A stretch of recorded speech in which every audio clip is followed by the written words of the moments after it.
नमस्कार। आज हम राष्ट्रीय शिक्षा नीति 1986 से संबंधित महत्वपूर्ण नोट्स को देखेंगे और उसके बारे में विस्तार पूर्वक जानेंगे। तो राष्ट्रीय शिक्षा नीति 1986 जो है उसे नई शिक्षा नीति के नाम से भी जाना जाता है। आने वाले यह समय में शिक्षा का महाधिकार पत्र है, क्योंकि इसमें विस्तार पूर्वक वर्णन किया गया है। यह 26 पृष्ठों का दस्तावेज है, जिसमें लगभग 10,000 शब्द और 12 भागों में इसे बांटा गया है। ये 12 भागों को हम आगे विस्तार पूर्वक देखेंगे और इसमें 157 धारा है। प्रत्येक धारा को 21वीं सदी के जरूरत और आवश्यकताओं को ध्यान में रखते हुए तथा मानव संसाधन विकास के संदर्भ में इसे बनाया गया है। संसद द्वारा स्वीकृत किए जाने से पहले इस नीति की आवश्यकता और इसके विषय पर राष्ट्रीय स्तर पर एक बहस हुई, जिसमें हजारों संख्या में विद्यार्थी, अध्यापक, शैक्षिक संस्था, स्वयंसेवी संस्था, राज्य सरकार, केंद्रीय मंत्री, पंचायत समिति तथा जिला परिषद आदि ने भाग इसमें लिया, जिसमें शिक्षा के सर्वोच्च मंडल जैसे केंद्रीय सलाहकार शिक्षा बोर्ड तथा राष्ट्रीय विकास समिति द्वारा इस मुद्दे पर विचार विमर्श किया गया। शिक्षा के इतिहास में किसी भी नीति पर इतना लंबा चौड़ा बहस कभी नहीं किया गया था, जबकि हम यहाँ पर देखते हैं जो 1986 की राष्ट्रीय शिक्षा नीति थी, इस प्रकार इसमें विस्तार पूर्वक बहस चली। सर्वप्रथम नई शिक्षा नीति की घोषणा भारत के प्रधानमंत्री श्री राजीव गांधी द्वारा 5 जनवरी 1985 को ये की गई थी। वास्तव में 1968 की नीति तथा 1989 की राष्ट्रीय शिक्षा नीति के अपूर्ण तथा अनियमितता के कारण इसकी नई शिक्षा नीति जो है 1986 इसकी ज़रूरत महसूस हुई। जो 1968 और 1989 में शिक्षा नीति लागू किया गया था वो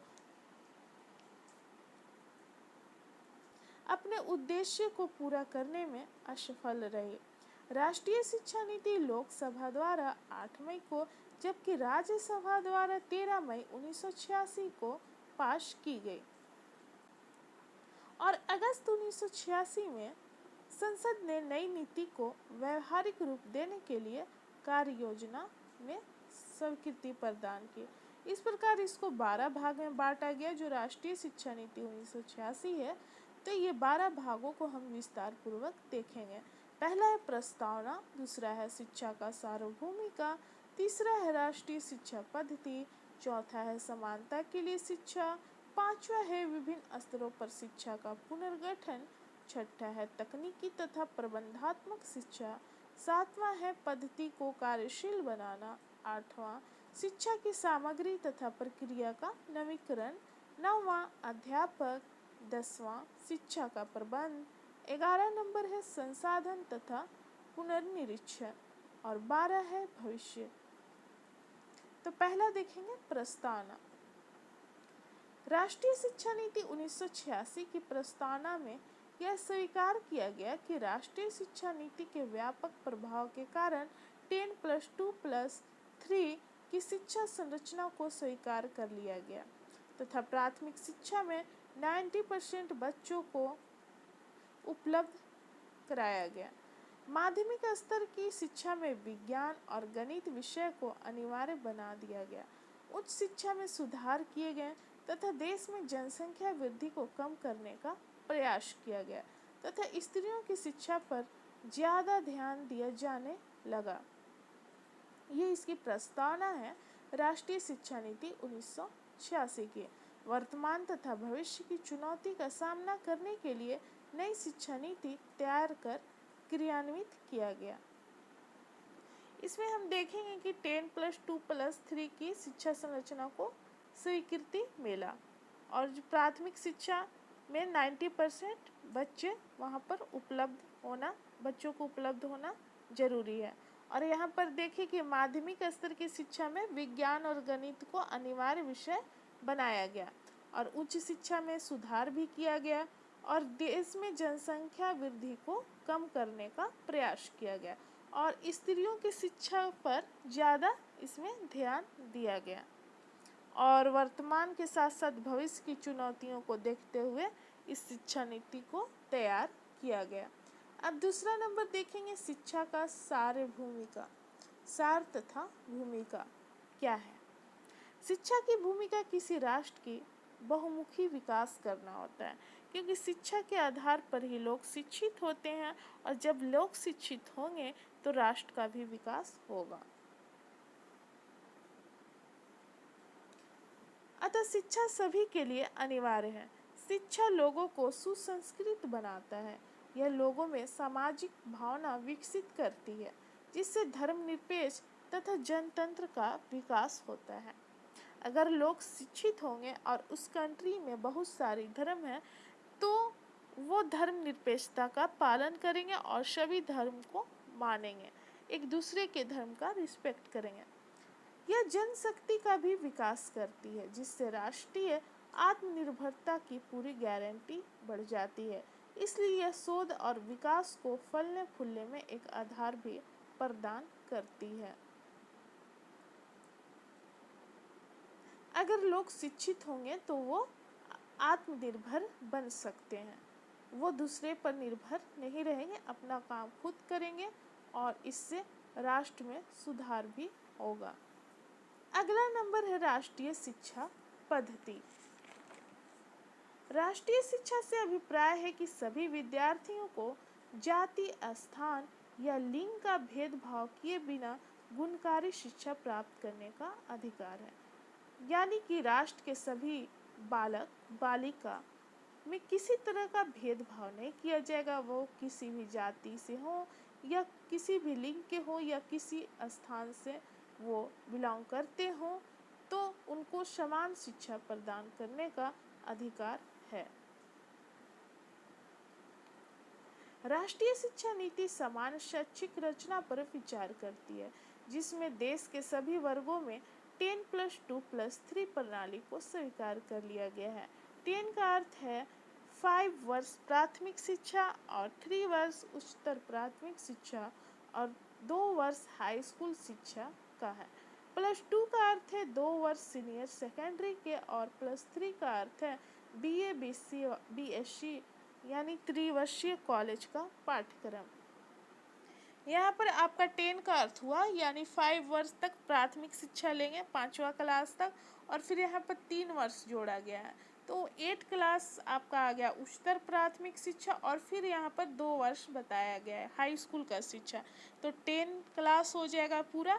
और फिर +2 का अर्थ यहाँ पर हो गया जो इंटर का होता है 2 साल, वो +2 का अर्थ है 2 वर्ष का सीनियर सेकेंडरी, और फिर उसके बाद इंटर के बाद BA होता है वो 3 वर्ष का यहाँ पर बताया गया है। अगला है राष्ट्रीय शिक्षा प्रणाली का आधार एक सामान्य पाठ्यक्रम की संरचना है, जिसमें सामान्य मूल विषय के साथ साथ अन्य विषय भी शामिल है जो समय के अनुसार बदला जा सकता है। इसमें शिक्षा का कार्य विभिन्न राष्ट्रों के बीच शांति व सहानुभूति को बढ़ावा देना है। इसे अंतर्राष्ट्रीय सहअस्तित्व के लिए युवा पीढ़ी को प्रेरित करता है, यानी कि अंतर्राष्ट्रीय सहअस्तित्व इसका उद्देश्य है। समानता को बढ़ावा देने के लिए लोगों को सभी शर्तों में समान अवसर प्रदान किया जाना चाहिए, तभी समानता कहलाएगा। जब लोगों के बीच भेदभाव किया जाएगा तो उसे हम समानता नहीं कह सकते हैं। अगला नंबर है देश के विभिन्न भागों में रहने वाले लोगों को सामाजिक तथा संस्कृति से संबंधित सूझबूझ विद्यार्थियों में विकसित करने के कदम उठाए जाएंगे। विद्यार्थी में सूझबूझ को विकसित किया जाएगा। अगला नंबर है संपर्क भाषा को एक भाषा से और दूसरी भाषा में पुस्तकों के अनुवाद में वृद्धि की जाए तथा विभिन्न भाषा वाले शब्दकोश तथा शब्द संग्रह प्रकाशित करने की योजना प्रारंभ की जाए। अगला नंबर है उच्च शिक्षा में समान रूप से तथा तकनीकी शिक्षा में बिना भेदभाव के भारतीयों को मेरिट पर पहुंचने के समान अवसर मिलने चाहिए। आजीवन शिक्षा शैक्षिक प्रक्रिया का एक महत्वपूर्ण उद्देश्य है जो सार्वभौमिक शिक्षा पर आधारित है, जिसमें युवक, गृहिणी, कृषक, श्रमिक तथा अन्य व्यवसाय में लगे लोगों को अपनी रुचि के अनुसार शिक्षा प्राप्त करने का मौका मिले। अगला नंबर है समानता के लिए शिक्षा। चौथा नंबर है समानता के लिए शिक्षा। नई शिक्षा नीति असमानता को दूर करने पर बल देती है, जिसमें निम्नलिखित वर्ग आते हैं। पहला तो इसमें नारी शिक्षा को बढ़ावा दिया गया, क्योंकि नारी के साथ हमेशा क्या होता है, शोषण होते आता है, उनका शोषण किया जाता है समाज में। नारी शिक्षा का प्रयोग स्त्रियों की स्थिति में सुधार लाने के लिए किया गया है, जिसमें स्त्रियां शिक्षा में रुचि लें तथा ज़्यादा से ज़्यादा शिक्षित होकर समाज में अपना स्थान बना सकें। अगर स्त्रियां शिक्षित रहेंगी तो वो खुद आत्मनिर्भर बन सकती हैं और शोषण के शिकार होने से बच सकती हैं। इसमें दूसरा नंबर आपका आ जाएगा अनुसूचित जाति की शिक्षा।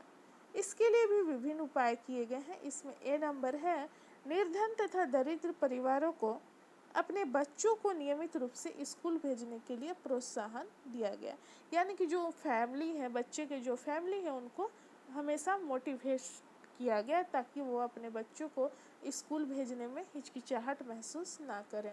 अगला नंबर है इन परिवारों के बच्चों के लिए छात्रवृत्ति योजना को लागू किया गया। रोजगार की संभावनाओं को बढ़ाने के लिए व्यावसायिक विषय की व्यवस्था की गई।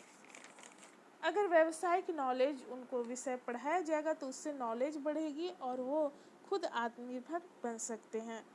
अनुसूचित जातियों में से ही अध्यापकों की नियुक्ति करना, इसलिए अध्यापक को नियुक्ति किया गया ताकि वो बच्चों से किसी तरह की भेदभाव नहीं करेंगे, क्योंकि यहाँ पर जो ये हम पढ़ रहे हैं ये नंबर, ये अनुसूचित जाति की शिक्षा से संबंधित है। तो अगर टीचर अनुसूचित जाति के रहेंगे तो वो उस बच्चों को समझेंगे, इसलिए इन्हीं जातियों में से अध्यापक की नियुक्ति की गई। जिला स्तर पर अनुसूचित जाति के लिए छात्रावास की सुविधाएं भी प्रदान किया गया है। अनुसूचित जातियों में शैक्षिक विकास के लिए विद्यालय भवन के निर्माण तथा प्रौढ़ शिक्षा केंद्र की स्थापना की जाएगी, इसमें बताया गया है। अब इसमें तीसरा नंबर हम देखते हैं अनुसूचित जनजाति के लिए शिक्षा। इसके पहले हमने दूसरा नंबर में देखा अनुसूचित जाति के लिए, ये 4 नंबर था समानता के लिए शिक्षा, जिसमें पहला हमने देखा नारी शिक्षा, दूसरा देखा अनुसूचित जाति के लिए शिक्षा। अब देखेंगे जनजाति के लिए शिक्षा क्या प्रावधान क्या किया गया है। अनुसूचित जनजाति को अन्य लोगों के समान लाने के लिए विभिन्न उपाय किए गए हैं। अनुसूचित जनजातियों के क्षेत्र में प्राथमिक विद्यालय खोलना चाहिए तथा सरकारी कोषों से भी भवन निर्माण हेतु सहायता ली जाएगी। यानी कि यहाँ पर प्राथमिक विद्यालय अगर खोला जाएगा तो वहाँ के बच्चे शिक्षित होंगे और सरकारी कोष में जो पैसे हैं स्कूल भवन के निर्माण में उसको लगाया जाएगा। दूसरा है शिक्षित तथा होनहार अनुसूचित जनजाति के युवकों को अपने क्षेत्र में अध्यापन कार्य में लाने के लिए प्रशिक्षण तथा उनको प्रोत्साहित दिया जाएगा। जो शिक्षित युवक हैं अनुसूचित जनजाति के युवक, उनको प्रोत्साहन किया जाएगा ताकि वह अध्यापन कार्य करें। अनुसूचित जनजातियों के लिए आवासीय विद्यालय की भी स्थापना की जाएगी, उनको रहने के लिए भी सुविधाएं दी जाएगी।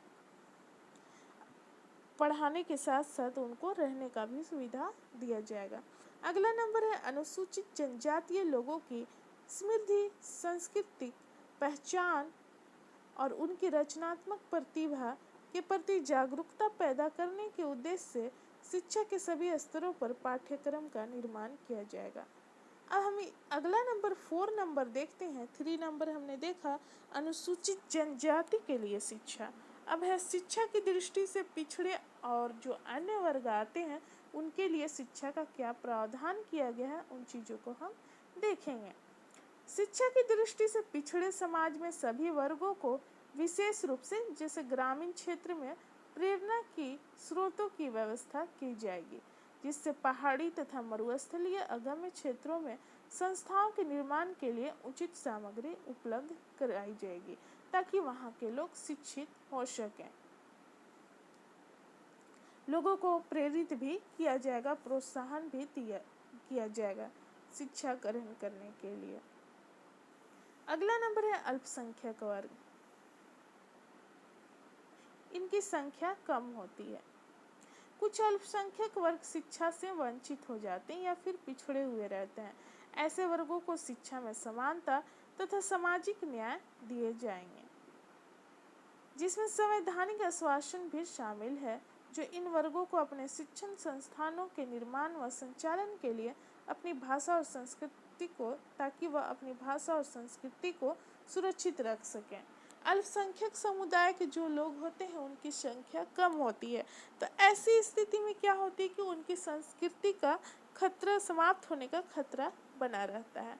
तो ऐसी स्थिति में सरकार के द्वारा प्रावधान किया गया है कि वे अपनी भाषा, लिपि, संस्कृति को सुरक्षित रख सकते हैं।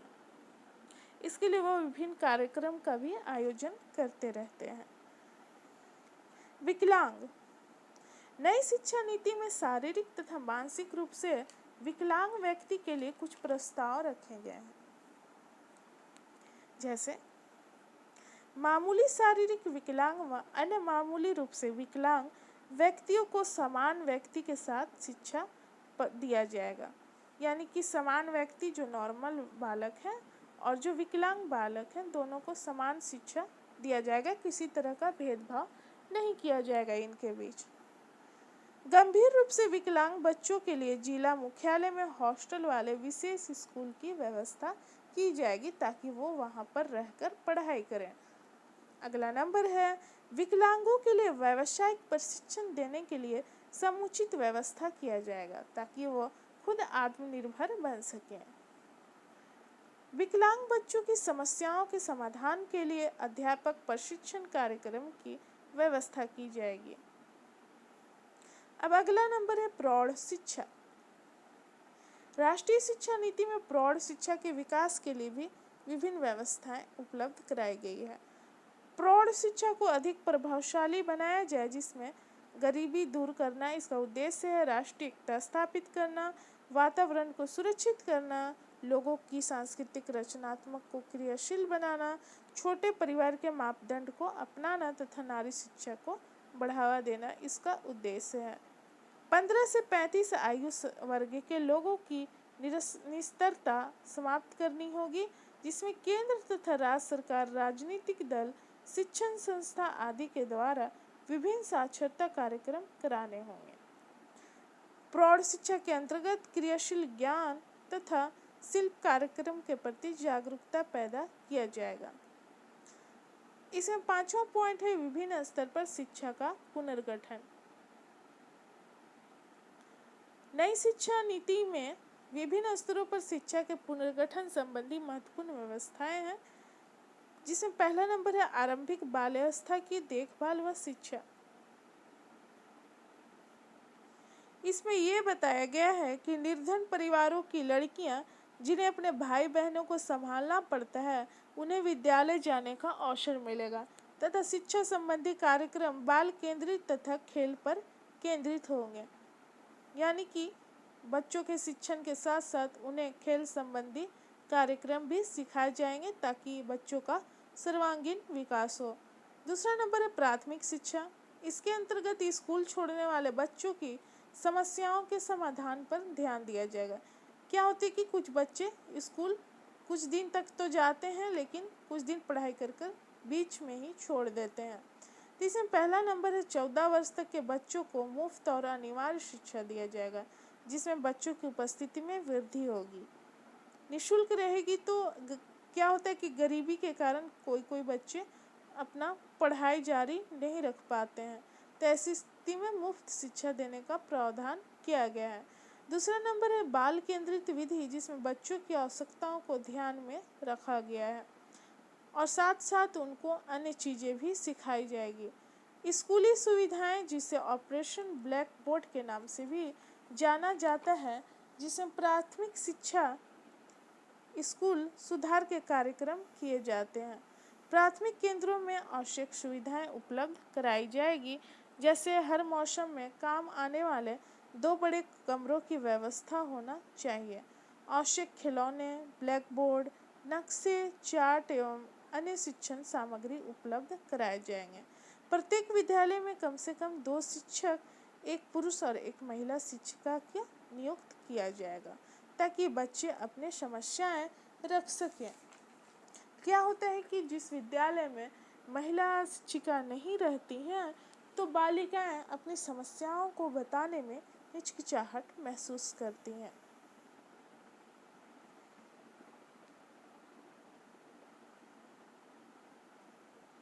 इसमें स्कूल छोड़ने वाले बच्चे और कामकाजी बच्चे को शिक्षा छोड़ने पर उनको विशेष जोर दिया गया है, ताकि वो अपना शिक्षण बीच में ना छोड़ सकें। माध्यमिक शिक्षा के अंतर्गत छात्रों को नागरिक के रूप में उनके अधिकार और कर्तव्य को जानने का अवसर प्रदान किया गया है। अगर बालक अपने अधिकार और कर्तव्य को जानेंगे, तभी वो आगे प्रयोग कर सकते हैं आवश्यकता पड़ने पर। नई शिक्षा नीति के अंतर्गत नवोदय विद्यालय देश के विभिन्न भागों में खोले जाएंगे, ताकि देश के विभिन्न भागों के प्रतिभावान छात्रों को, जिनमें से अधिकांश ग्रामीण बच्चे होंगे, जिन्हें आगे बढ़ने का अवसर मिलेगा। इसमें निःशुल्क शिक्षा, भोजन तथा आवास की व्यवस्था उपलब्ध कराई जाएगी। अगला नंबर है माध्यमिक शिक्षा का व्यवसायीकरण। नई शिक्षा नीति के अंतर्गत शिक्षा के व्यवसायीकरण पर अधिक जोर दिया गया है, जिसके अंतर्गत बालक को अपनी रुचि के अनुसार कौशलों को सीखने में मदद मिलेगी। इससे क्या होगा कि व्यक्ति को रोजगार पाने की क्षमता बढ़ेगी। 5वां पॉइंट है, ये हमारा 5 नंबर चल रहा है, जिसका हम 5वां पॉइंट देख रहे हैं। चौथा पॉइंट हमने देखा माध्यमिक शिक्षा का व्यवसायीकरण। ज्ञान के विकास को देखते हुए शिक्षा को अधिक गतिशील बनाना होगा। इसका उद्देश्य रखा गया प्रचलित उच्च शिक्षा संस्थाओं को मजबूत करना तथा उनकी सुविधाओं के विस्तार के कार्य करने होंगे। उच्च शिक्षा को अधिक अवसर देने के लिए खुला विश्वविद्यालय की शुरुआत की गई। अब 6ठा नंबर देखेंगे। 5वां पॉइंट हमने देख लिया, 5वां का वो 5 पॉइंट, उसके अंदर का 5 पॉइंट था जिसे हम देखें।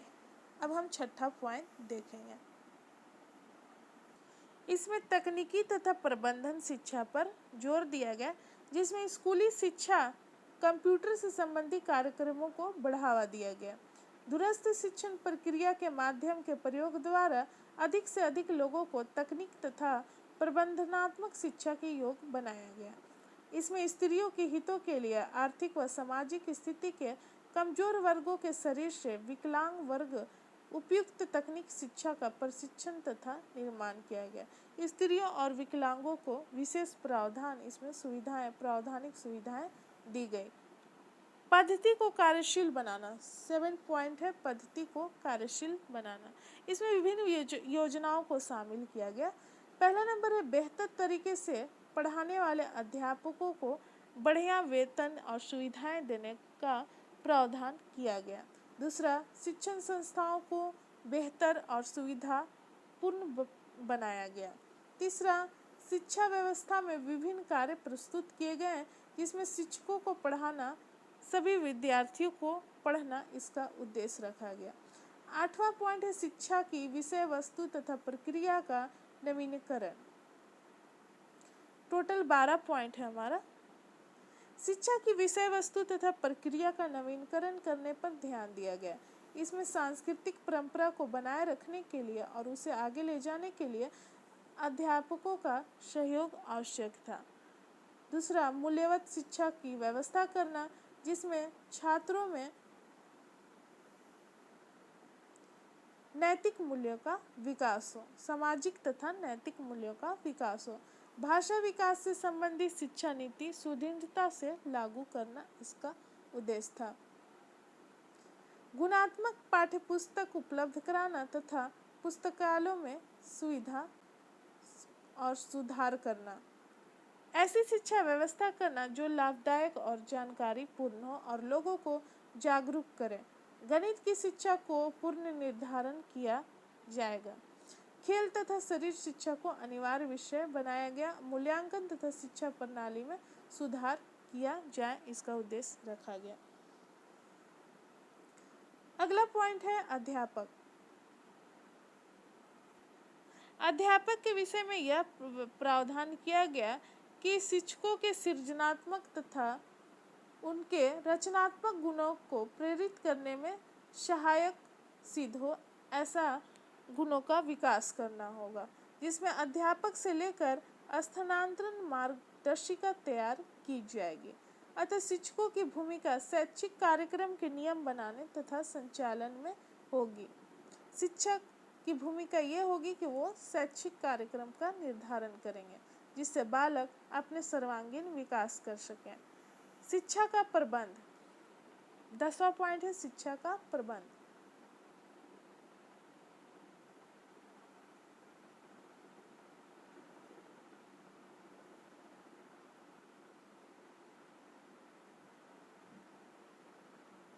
शिक्षा का प्रबंध किस तरीके से किया जाएगा? तो पहला नंबर है शिक्षा की दीर्घकालीन योजना तथा प्रबंधकीय व्यवस्था को विकसित करना तथा शिक्षा को देश की विकास एवं लोगों की जरूरतों के अनुसार स्थापित करना। शिक्षण संस्थाओं को विकेंद्रित करना, गैर सरकारी एजेंसी के अलावा तथा लोगों के सक्रिय विभिन्नता के भी महत्व को बताना। शिक्षा के प्रबल तथा योजना कार्य में अधिक से अधिक स्त्रियों को प्रवेश कराना। 11 पॉइंट है संसाधन व पुनर्निरीक्षण। राष्ट्रीय आय के 6% व्यय स्तर तक पहुंचने के लिए शिक्षा पर लगाई जाने वाली पूंजी में धीरे धीरे वृद्धि की जाएगी, जिसमें शैक्षिक वृत्ति के स्रोत हैं जो निम्न प्रकार थे, जैसे दान चंदा को संगठित करना, ऐसे समुदाय जो अमीर हो उन्हें स्कूल भवनें उपयोग का रखरखाव करने तथा कुछ उपयोग में लाई जाने वाली चीज़ों की पूर्ति करने को कहा जाएगा। इसमें ऐसा प्रावधान किया गया है। शैक्षिक सुविचारों के लिए प्रयोग की जाने वाली राशि द्वारा बचत कार्य को पूरा किया जाएगा। तो नई शिक्षा नीति द्वारा हर 5 वर्ष के पश्चात इनके कार्यों को पुनर्निरीक्षण किया जाना चाहिए।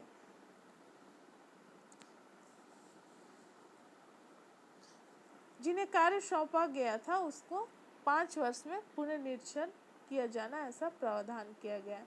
नई शिक्षा नीति द्वारा हर 5 वर्ष के पश्चात, ये चीज़ तो हमने पढ़ा, और थोड़े थोड़े समय के अंतराल पर कार्यों का निरीक्षण करना चाहिए ताकि किए गए कार्य की प्रगति और समय पर पैदा होने वाली नई समस्याओं का पता लग सके। इसमें यह कहा गया था, हमने दूसरा पॉइंट देखा कि ऐसे समुदाय जो अमीर हो उन्हें स्कूल भवन, देखिए दूसरा पॉइंट है, स्कूल भवन उपयोग कर रख रखाव करने जो अमीर तबके के लोग होंगे और कुछ उपयोग में लाई जाने वाली चीज़ों की पूर्ति करने को कहा जाएगा। ये प्रावधान कहा गया है, और जिसमें यह कहा गया कि हर 5 वर्ष के पश्चात इनके कार्यों का निरीक्षण किया जाएगा, यानी जांचा जाएगा, और जांचने से ये जानकारियाँ मिलती हैं कि कार्य सही हो रहा है या नहीं, या क्या समस्याएं आने वाली है, उसकी पूर्ण जानकारी मिल जाती है। लास्ट पॉइंट है भविष्य। इस बात पर विचार किया गया है कि भावी शिक्षा का स्वरूप क्या होगा। यह कहना कठिन है। इसी संदर्भ में राष्ट्रीय शिक्षा नीति में अतीत की विफलता को याद करते हुए एवं भविष्य में प्रति संकल्प को दोहराया, जिसमें कुछ नई शिक्षा नीति से उभरे सवाल हैं, जैसे कि क्या नई शिक्षा नीति वर्ग भेद उत्पन्न करेगी? दूसरा, क्या नई शिक्षा नीति समाज में वर्णित समाजवादी समाज की सेवा एवं रक्षा करने में सक्षम है? तीसरा, क्या समाज में सामाजिक न्याय संभव है? चौथा, शिक्षा का भविष्य कैसा होगा? तो ये सभी महत्वपूर्ण 12 पॉइंट थे जिसे हमने विस्तार पूर्वक देखा, और यहाँ पर समाप्त होता है। मिलते हैं अगले वीडियो में। धन्यवाद।